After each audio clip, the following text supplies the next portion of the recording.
Hi friends, இன்றைக்கி என்ன செய்ய போகிறோன்னா இன்றைக்கி மஷ்ரூம் ஃப்ரை ட்ரை ரோஸ்ட் மாதிரி தான் செய்ய போகிறேன் நான். அதுக்கு என்னென்ன தேவைன்னு சொல்லி ஒன்று ஒன்றா போடும்போது நான் உங்களுக்கு காட்டிக்கிறேன் பாருங்கள். இப்போ வந்து நம்ம ஒரு பேன் வச்சு எண்ணெய் ஊற்றிக்கலாம். ஒரு 4லேருந்து ஒரு 5 ஸ்பூன் எண்ணெய்க்குள்ளே ஊற்றிக்கோங்க. எண்ணெய் சூடு ஏறட்டும். இப்போ ஒரு 4 பெரிய வெங்காயம் எடுத்திருக்கேன் இதுக்கு. அப்புறம் ஒரு பெரிய தக்காளி ஒன்று, ஒரு 3 பச்சை மிளகா, அப்புறம் கொத்தமல்லி எடுத்திருக்கேன்.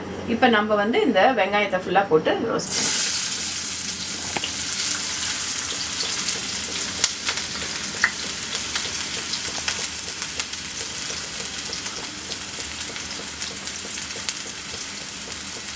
அப்புறம் பச்சை மிளகா,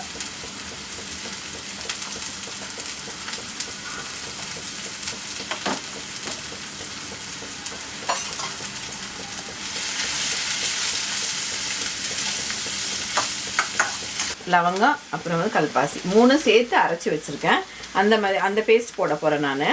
ஏன்னா இப்போ வந்து நம்ம நான்வெஜ் சாப்பிடாத சமயத்தில் இந்த மாதிரி போட்டு இந்த மாதிரி செஞ்சால் நல்லா அந்த கிரேவிங்ஸ்க்கு ஒரு நான்வெஜ் சாப்பிட்ட ஃபீல் வரும் நம்மளுக்கு. அதனால இஞ்சி பூண்டு, அப்புறம் கூட வந்து கொஞ்சம் துண்டு பட்டை, லவங்கம், ஒரு கல்பாசி துண்டு எல்லாம் போட்டு ஒன்றா அரைச்சி ஒரு பேஸ்ட்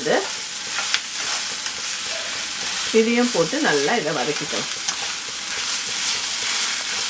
இதை போட்ட உடனே இஞ்சி பூண்டு எப்பவுமே போட்ட உடனே கூட கொஞ்சம் 2 நிமிஷம் கழிச்சு நீ தக்காளியும் சேர்த்துக்கோங்க. இல்லைன்னா வந்து என்ன ஆகும்னா அந்த இஞ்சி பூண்டு அப்படியே அடி பிடிச்சிரும். அதனால தக்காளியும் போட்டு சேர்த்து எல்லாம் இது பண்ணுங்க. தக்காளியும் அந்த அது இஞ்சி பூண்டு வதங்கிறதுக்குள்ளாரே தக்காளியும் நல்லா வதங்கி மேஷ் ஆயிரும்.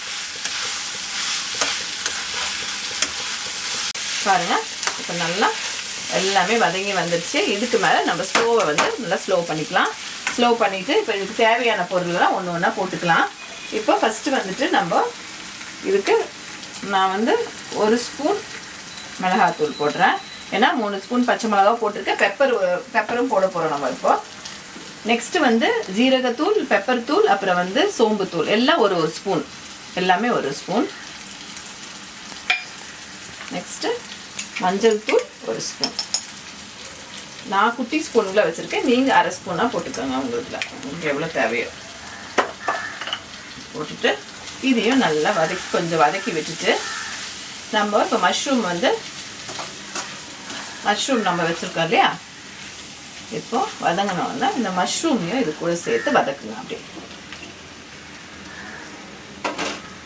இப்போ நான்வெஜ் சாப்பிடாத நம்ம இந்த 40 days சாப்பிடாம இருக்கோம் இல்லையா, அதனால நம்ம இந்த மாதிரியெல்லாம் செஞ்சு சாப்பிட்டா நம்மளுக்கு வந்து இந்த நான்வெஜ் சாப்பிடாத அந்த கிரேவிங்ஸே இருக்காது. என் பையன் சாப்பிடாதது தான் நான் வந்து அவனுக்கு வந்து இப்போ தனியாக இப்போ மஷ்ரூம் இந்த மாதிரிலாம் செஞ்சு கொடுத்தா ஒரு ஹெல்த்தியாகவும் இருக்கும். அவங்களுக்கு அந்த கிரேவிங் சாப்பிடலன்ற அந்த கிரேவிங்ஸ் எல்லாமே இருக்கும். பாருங்க, இது கூட போட்டு நல்லா இதை வதக்கி கொடுங்க. ஸ்டவ் கொஞ்சம் ஸ்லோவாகவே வச்சுக்கோங்க. நல்லா இது வந்து அந்த மசாலா கூட ஃபஸ்ட்டு நல்லா வதக்குங்க. இதை போட்டு மஷ்ரூம் வந்து ரொம்ப பொடியாக வெட்டிக்காதீங்க. இந்த அளவுக்கு வெட்டிக்கோங்க. ஏன்னா பெருசாக இருந்தால் ஒரு 3 போடலாம். ஒரு சின்ன மஷ்ரூமாக இருந்தால் பாதியாக போடலாம். அது மாதிரி வெட்டிங்க. ஏன்னா மஷ்ரூம் ஏற்கனவே சுருங்கிடும். அது வந்து தண்ணி விட்டு சுருங்கிடும். ரொம்ப தண்ணியும் ஊற்ற தேவையில்லை இதுக்கு. இப்போ என்ன செய்யலான்னா இப்போ எல்லாம் வதக்கி விட்டாச்சு. இப்போ தேவையான அளவு உப்பு, ரொம்ப உப்பு போட்டுக்காதீங்க. பாருங்க, இந்த அளவு கொஞ்சமாக உப்பு போட்டுக்க. அதுக்கு எவ்வளோ தேவையோ அந்த அளவுக்கு உப்பு போட்டுங்க. உப்பு, எண்ணெய் எல்லாம் கை அளவு தான் நம்மளுக்கு. இவ்வளோ வேணும் அவ்வளோ வேணும் நம்ம அவங்களுக்கு எவ்வளோ தேவையோ அந்த அளவுக்கு போட்டுக்கலாம்.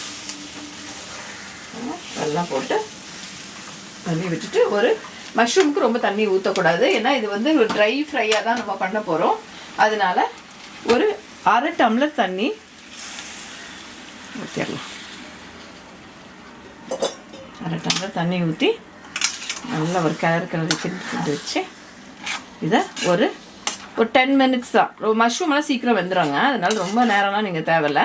இது வந்து நல்லா பாருங்கள், இந்த அளவுக்கு தண்ணி விட்டுருக்கோமா. ஆனால் நம்மளுக்கு இப்போ என்ன ஆகும்னா இது இப்போ அதுலேயே நிறைய தண்ணி விடும். மஷ்ரூம்லேயே தண்ணி விடும். அதுலேயே சேர்த்து இது வேகும். தண்ணி விடுற தண்ணியில் இது வேகும். மூடி போட்டுக்கிறேன்.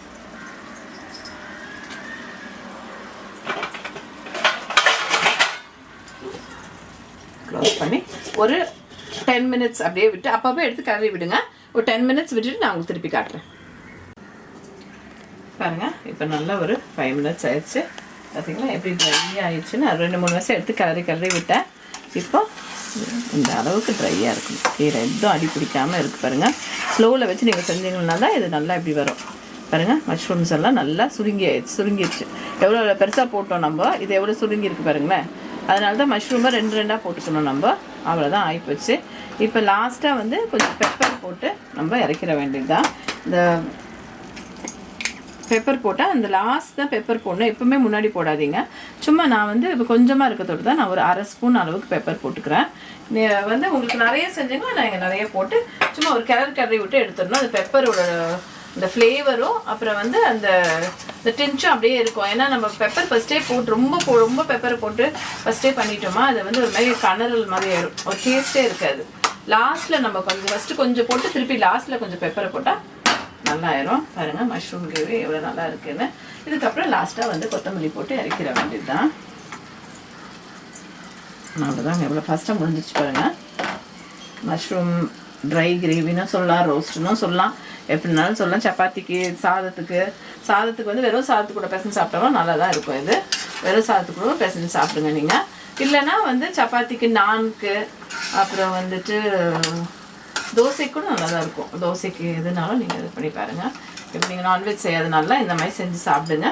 சேனலை பாருங்கள், சப்ஸ்கிரைப் பண்ணுங்கள், ஷேர் பண்ணுங்கள்.